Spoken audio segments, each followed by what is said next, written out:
You're listening to the Mental Money Podcast, the show that shows you how to master your mind to maximize your money. This show is for people who love to watch their bank accounts grow while shifting their relationship to money. Without further ado, let's get these insider insights from today's leading expert. Hey everyone, we've made it. We've done 4 full weeks on pricing, and today I want to introduce to you Jeet Mukherjee. He is the VP of pricing at Holden Advisors. He's armed with over 2 decades worth of global experience in management consulting, strategy, analytics, marketing, and pricing. Jeet is a regular presenter and keynote speaker internationally and coaches executives from startups to Fortune 100 companies. Jeet specializes in hardware and software pricing with a B2B focus. This fall, he published Pricing with Confidence, 10 Rules for Increasing Profits and Staying Ahead of Inflation, with co-author Reed Holden. He's also the proud recipient of awards in business analytics and optimization within distribution. He holds an MBA from Boston University and has worked with clients in manufacturing, distribution, pharmaceutical, healthcare, and technology sectors. Jeet is literally one of the best guests that we could have found to wrap up this pricing series, and I'm really excited for you guys to hear this episode. It's full of gems, and I'm not going to hold you any further. So without further ado, Jeet. Thank you. So Jeet, thank you for coming onto the Mental Money Podcast and bestowing upon us your wisdom about pricing.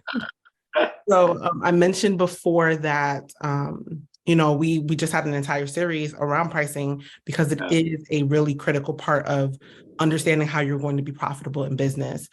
You happen to be the only individual that has written a book or participated or collaborated in a book project around it. So I think you, of all people, understand the importance of this element more than anyone, right? So G, just give us like a quick summary and rundown of the book and how it kind of became, why you believe it was important to bring it into the space. Yeah, I wrote the book with Dr. Reed Holden. So we were co-authors. This is the second edition of his previous book, Pricing with Confidence. And, the name is appropriate because pricing is one of those things that's a face of a company. Typically, if I look at a SaaS company, I look at people that are putting up websites. Pricing site or the pricing tab is usually the second most visited tab besides the homepage. So pricing is really a reflection of who you are as a company. So young entrepreneurs, people starting out, I think it becomes extremely important to pay attention to how you are pricing because it's a reflection of who you are. So the book really kind of looks at it from that perspective that, hey, pricing should be something that people are confident in because once you have confidence in your pricing, you're going to be able to communicate that to your customers.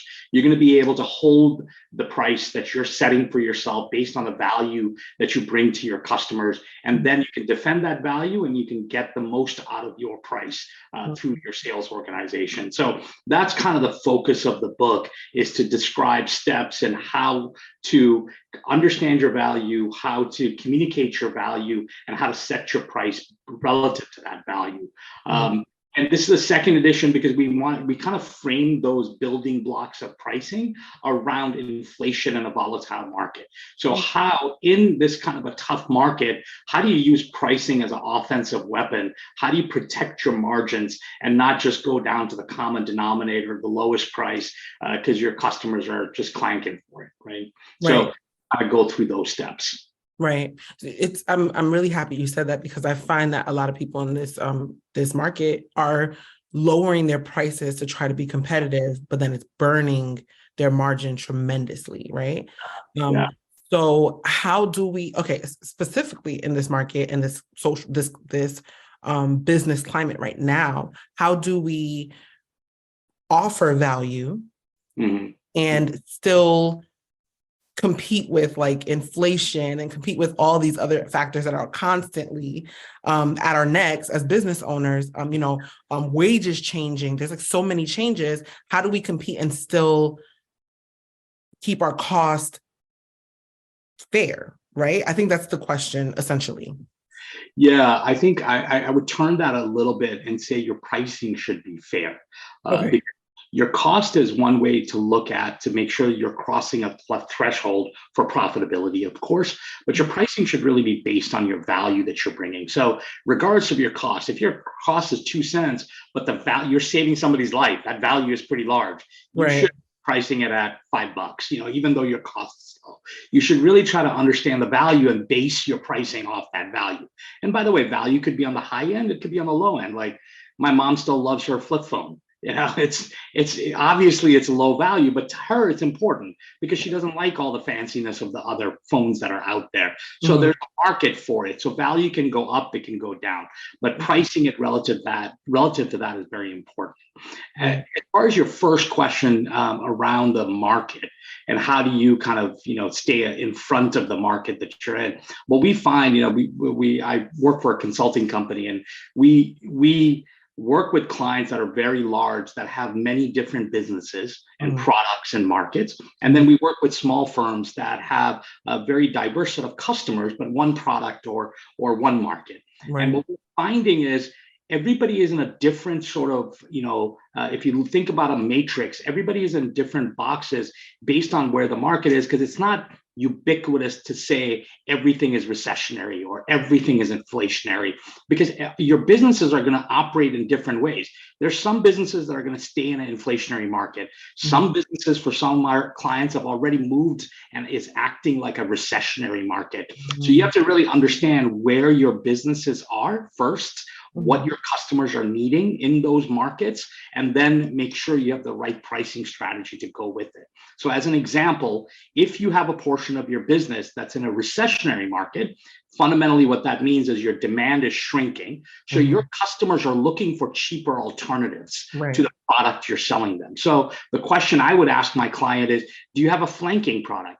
Do you have a product on the low end that basically protects that customer from leaving your four walls? Because the recessionary market will probably last a year to 2 years, and then hopefully it'll go back up again, like markets are cyclical. So if you can keep your customer within your four walls, even though you're moving them to a lower product, it's still beneficial to you, because when the market goes back up, you can obviously upsell that customer. It's harder, as we all know, to get customers from a competitor. So you never want your customer in this market to leave you, because it'll be tougher to get them back in the future.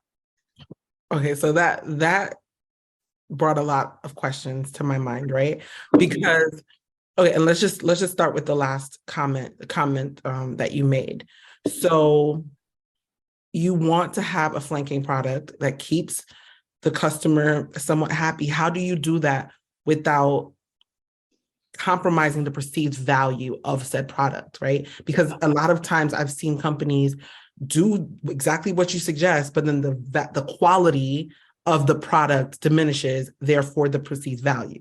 So then how do you, like, it's such a delicate balance. How do you do that? Yeah, it is. It really is. It's a combination of science. It's a combination of understanding your customer's need. And it's a combination of just behavior.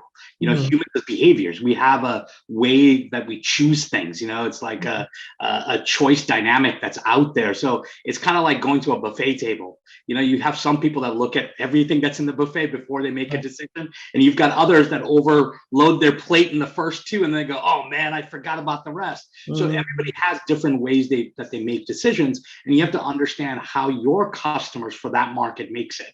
We have a term that we use that makes sense, I think, for most, is fencing. When we create offers, let's say a flanking product, we want to fence it off so your high value product doesn't get diluted from that perception of value. So how do you build those fences becomes the art that we teach our clients to say, okay, you can build a fence based on features you put into your product. You can build a fence by having the price metric, how you charge in there. So there's different strategies you can utilize to build those fences that protects your market, because you're 100% right. The worst thing you can do is take your high value product and dilute that value down to the low, because once a customer starts paying for that value, that means that value is equal to that price. It'll be very hard for you to move that up at that point. Right.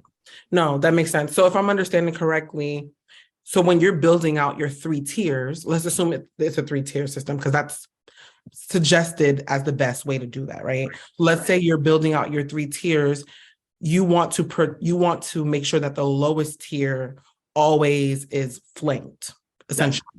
And then your middle tier kind of like falls somewhere between the two, but then the higher tier maintains all of its intrinsic value so that you don't have to try to dilute it in any way. Correct. Great way to think about it is BMW. You've got your 1s and 2 series. Well, 1 series now because supply demand is high value. But if you think about the 2 series, the 3 series, the 5 series, the 7 series, and the features that go with them, it create those natural fences. And it allows a customer like myself who can't afford a 7 series, let's say, I can go in at the 2 series and still experience that brand. And then when I do make more money, I can upgrade, I can move up, I can find other ways to give them more of my money in order to get the higher value because I've experienced that overall brand value and I'm very much interested now.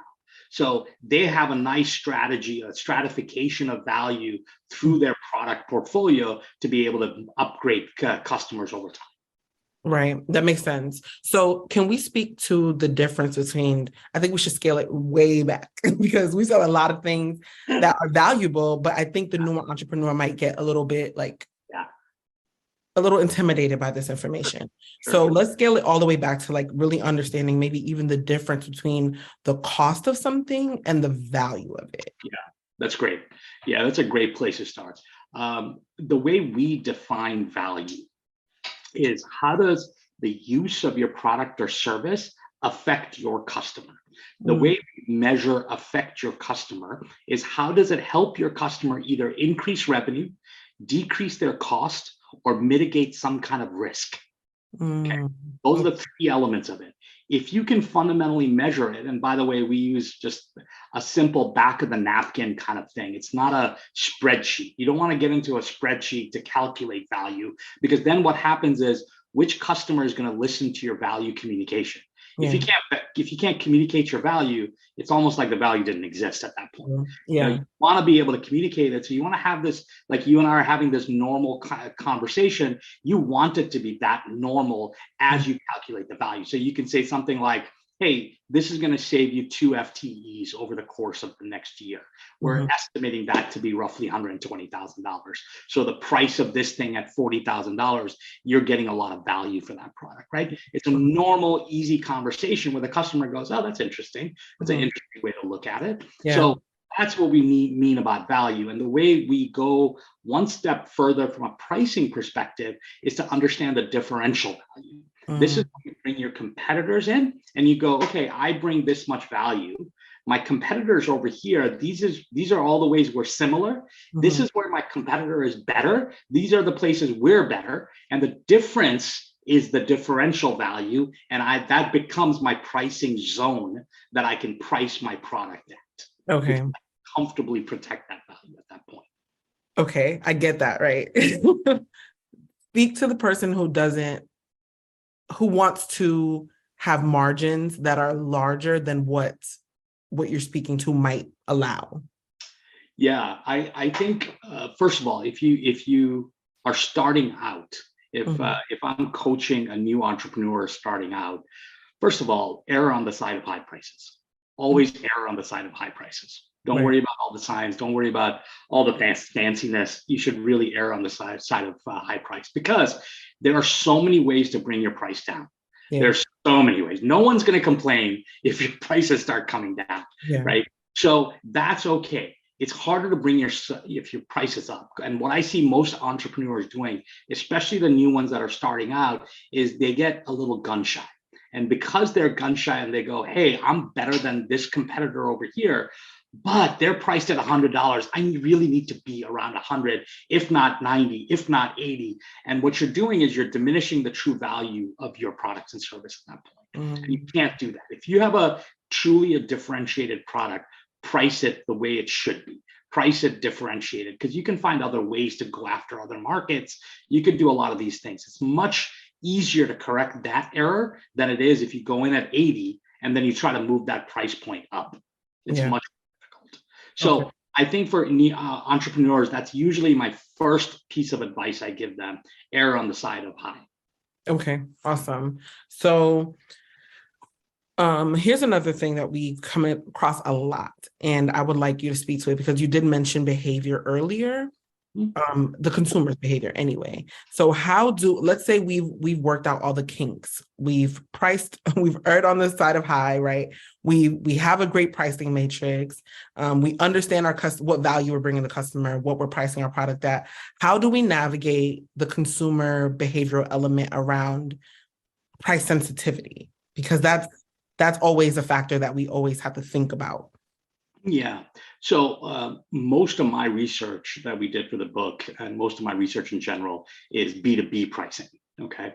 But I will tell you that B2C mimics B2B quite a bit, or vice versa. And the reason is, at the end of the day, we're human beings. So even me being part of Holden Advisors, if I'm buying something on behalf of Holden Advisors, I follow a very similar pattern that I do that when I'm buying on Amazon, as an example, as a consumer. So there are some things that are different. Of course, we can all talk about those things, but there are things that are very, very similar. So price sensitivity is one of those things. Price sensitivity is a function of multivariables. What we make the mistake sometimes of thinking is price sensitivity is binary. It's either you have it or you don't. Right. And that's not the case, right? We as consumers, I am much more price sensitive if I have nothing to do on a Friday night and I'm sitting around looking for airline tickets for my next vacation. I'm a lot more price sensitive. I'm really searching the corners of the internet to find the best deals. Right. But if I forgot my wife's birthday and I'm like, crap, I need to book something fast, I'm a lot less price sensitive all of a sudden for the same vacation, for the same sort of, requirements that I'm looking for. So instead of looking at what that price sensitivity of your customers are, because your customers are going to go up and down based on their own personal circumstances, based on those personal needs that they have. Right. What we have to understand is what features of our products and solutions drive more of the sensitivity. So as an example, in a B2C company, shipping charges. Shipping charges are one of those things that it's very, very unusual. Like my wife will pay more for a product, but she doesn't want to pay for shipping and handling.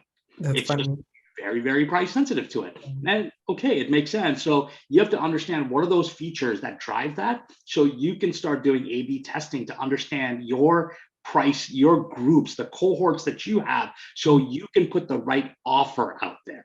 So it's all about, not about the pricing of your product, because remember, the pricing of your product is encompassing of everything else that you do also, including shipping and handling, including other fees you may charge, including your return policy, including all of those sort of customer experience or user experience that you have. So all of those things kind of, they contribute to that overall sensitivity. And you have to understand which ones are the bigger levers and which ones are the smaller levers, and when to pull what in what situations. Yeah, no, I love that. I think Amazon does a really good job with that, because the building out Prime, because they understood that consumers were sensitive to little things like shipping. And this is kind of, it might be a little overcomplication here, but the way I look at it is it's kind of a three-dimensional model. And we as humans, we even think about it this way, which is you have order attributes, you have customer attributes, and you have product attributes. All of those attributes create this sort of mechanic that's there that really drive that willingness to pay, or that, price sensitivity, or that moment in time where you can price what you need to based on that universal language of what are all the different elements that go into your pricing. Yeah, and it's interesting you say that, because Amazon is, I like dissecting businesses. We actually have a series we're working on right now that uncovers why it works, right? From small businesses to larger businesses. And I like to highlight minority-owned businesses just to give them that visibility, but I can't help but get away from Amazon and how successful they've been at doing that. There's an algorithm that will drop the prices. Even if it's an Amazon FBA product that a consumer puts on Amazon's marketplace, they have an algorithm that will toggle the prices based on the demand at the time. And for Black Friday, I'm watching the prices and I'm like, it's done so well. And it kind of speaks to what you're saying. So if I'm Sorry, really quick. Yeah, They're all sure. testing, by the way. Oh, for So sure. one of the things with that B2C world is you have to have a mechanism to test. If you're in the B2C world and it's consumer driven product or solution you have to have a website that is built to test. And that's one of the critical factors you have to have.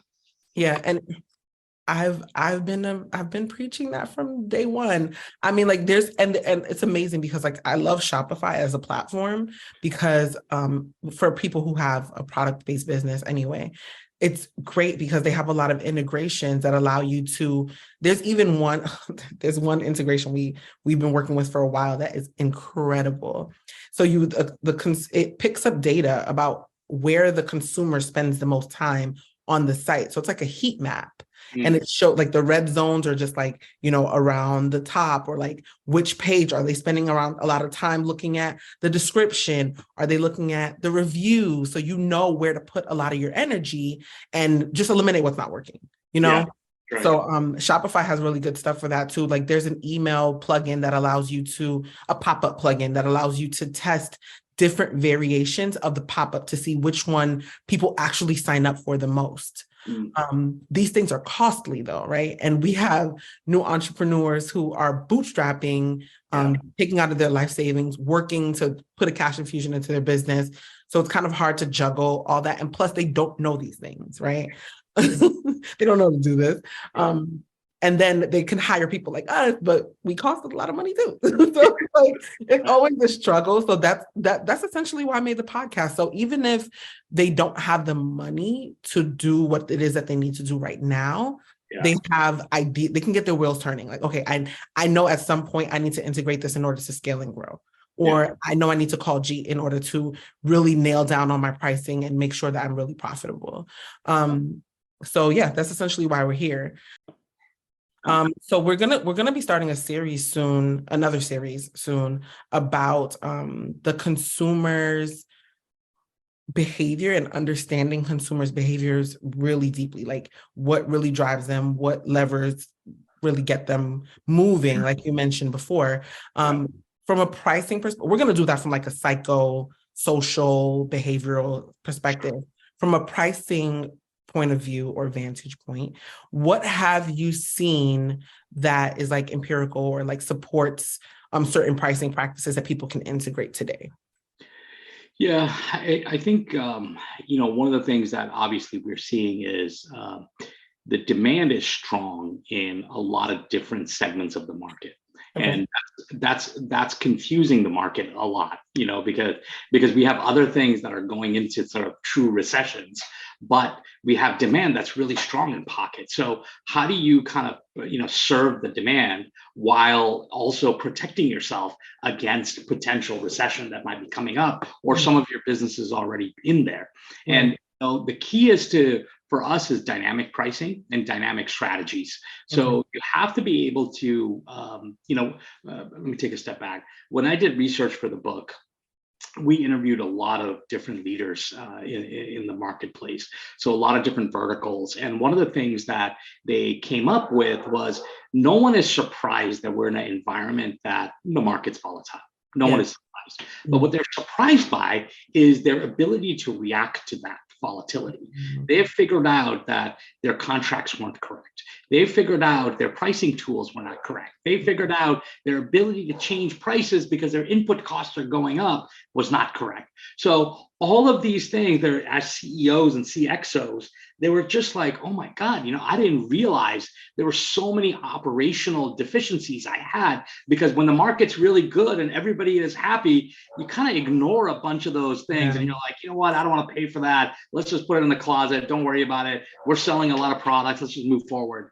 And when volatility hits, all of those things kind of come to roost a little bit. So I think one of the things that we talk about from a pricing perspective is you've got, you should really focus on your ability to price your products and services. You should really focus on fair pricing, because you want to split the value that you create with your customers. And you want to have different types of pricing.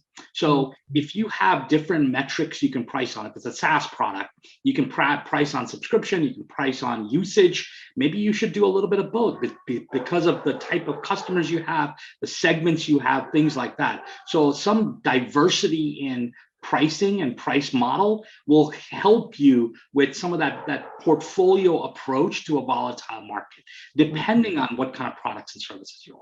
If you're just starting out and you've got one product that you're trying to take to market, then obviously that's going to be a little bit more difficult for you. Yeah. But I would focus my attention then on how you price. How you price becomes very important. And we're seeing that trend really, really big right now, where end customers are saying, hey, consumers are saying, I don't want to deal with supply chain issues. I don't want to deal with labor shortages. You deal with it. Yeah. I will pay you $500 a month. You deal with it. Yeah. So what happens is that starts flowing. And now you've got companies that are partnering together. Companies are coming together to create solutions for that end customer. Yeah. So as an entrepreneur now, or a person, a business starting out, I would look for partnerships to create more value for the end customer. And I would change my metric from a dollar per cup to a dollar per month. And what does that mean for my business model? I think I'm in love. I swear to you, I said this, especially for small businesses. I said this, I want to say 2 weeks ago. I promise you, I was on Instagram and I was like, businesses that are going to survive in the future are going to have strategic alliances. They're going to understand the importance of integrating, not just laterally, but, in other ways as well, how to fulfill a service for an end user. And that means a price adjustment. And when people hear that, they think, oh, now I got to pay someone else, or I have to split the piece of my pie that's already this big, with someone else. But it's going to be a numbers game. And I think that's the long-term solution. Yeah, I think so too. And I think people also understand that there are different flavors of partnerships, right? Yeah. Sometimes when I'm consulting with a client, they have a perception of what a relationship is, and they get stuck in that box. And it's like, no, a relationship isn't sharing your pipeline. That's not a relationship that I'm talking about. Yeah, right. A relationship isn't a marketplace where you're like, hey, my product's on Salesforce.com. I'm good to go. That's my partnership. I'm partnered with Salesforce. Well, guess what? Salesforce doesn't give a hoot about you. You're just a logo that they're putting into their marketplace. It's a great place to get demand, but you have to fight through everybody else that's there. A partnership is where you guys are coming together to create a unique solution, and the customer does not see two companies. They see one that's out there. Right. That's really the future. And it might take a few steps to get there. So I'm not saying, make the leap now and figure it out, but there are different steps you can take now to get ready for it. Do you have any examples of any companies that have successfully done that? We see that a lot in technology, where people, because the subscription model, the usage model is very prevalent. They're the ones that kind of are picking at it quite a bit. And the invent of cloud and what cloud has created, you see a lot of technology companies coming together. We have one where Intel and GE are coming together to form a telehealth company. So they're backing that. So there's a lot of big companies coming together to create sort of that user community, user-based problem solving, basically. So there are quite a few that are out there, but I will tell you, it's still in its infancy, because everything if I look at IT, you look at Cisco, what they're doing with their partnerships and things like that, it's still very brand driven. And there are very few examples of brand agnostic, where you create a third party brand, which becomes that face to that consumer. That's a little bit more rare, but I think that's where the future is. Right. Okay. Awesome. My other question to you, and I think this might be my last question, because I know we said we're going to leave at 30 minutes, so we're a little over. So, okay. So, I mentioned earlier, a little bit off line, that we were going to be running a 20K growth grant. And what I want to ask you is, for someone who has that large cash infusion into their business, what do you think would be a good place to put some of that money to help shape some of the pricing practices in their business to help you take that money, leverage it, and help them to grow? I think that the one of the first things most companies should do is, it sounds simple, and it's surprising how many companies don't do this, which is to understand your customers. Mm-hmm. It sounds very simple to say, but most companies I see are really, really talented and smart people who stumbled upon a technology or a product. They're like, holy crap, I just built something. And look, people are buying it. This is awesome. And it's not customer led. It's more product led. And if you get that infusion of cash, I would take a little bit of it. I'm not suggesting spend 20 grand on understanding your customers. Some people can do it, but take a little bit of it to understand what your customers' needs are, how it drives their business decisions, and how your customers are set up. Do you have, one segment? Do you have 15 segments? Do you have different buying centers? What do they value today, and what will they value in 2 years, in 4 years? So you can align your offerings correctly, because what you don't want to do is, hey, I'm going to have a product for $100. Oh, look, I'm not getting more customers buying it. I'm going to add more features to this product, and I'm just going to keep adding features. Hopefully something will sell. Yeah. I don't want to be in that predicament, because you're diluting your value. Your pricing is bad at that point. Your segmentation, your go-to-market is poor. Everything is crumbling at that point. Yeah. So if you start with the customer and then go backwards, because then you might say, this product's over-engineered. Let's take some stuff out of it. Let's lower that price and get it in line with that value. Then it's going to hit the market. Then we can worry about the next product next. So I think that's the best sort of first step. That's awesome. Thank you so much, Jeet. Please let us know where we can find you online, where we can find the book. Are you on all the book platforms? Yeah, I think Holden Advisors is all of our handles, and then Pricing with Confidence is in Barnes and Noble as well as Amazon. You can find the book there. Right, and I'll be sure to link everything below. Thank you so much for this information. For those of us who's already been listening to the series, it's confirmed a lot of the conversation that we've had before, but it also introduced a lot of new concepts that I think people will be able to do some research about, look into, or consult for. So thank you again, Jeet. I really appreciate your time. Thank you very much. Appreciate it. Thank you so much for listening to the Mental Money Podcast. Please go ahead and remember to subscribe, but don't hoard all of this good information for yourself. Share this information with someone that you know could use it, especially if they need a shift in their mindset, or someone who would love to have more money. So until we meet again, remember, like Uncle Snoop said, keep your mind on your money and your money on your mind.